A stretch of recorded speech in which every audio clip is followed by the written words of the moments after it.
isipan ko'y gulong-gulo.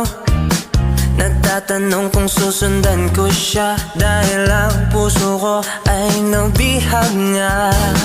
Alam mo bang minamahal ko siya, at tunay ang aking nadarama. Kahit ako'y nagmumukhang tanga, ay ayos lang basta kasama siya.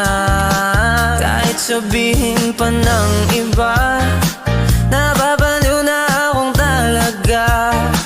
Kahit merong ibang nagcha-cha-cha, nagrurumba, nagsasalsa, pwedeng sabihin nyo to sa kanya. Ang puso ko'y nahihirapan na.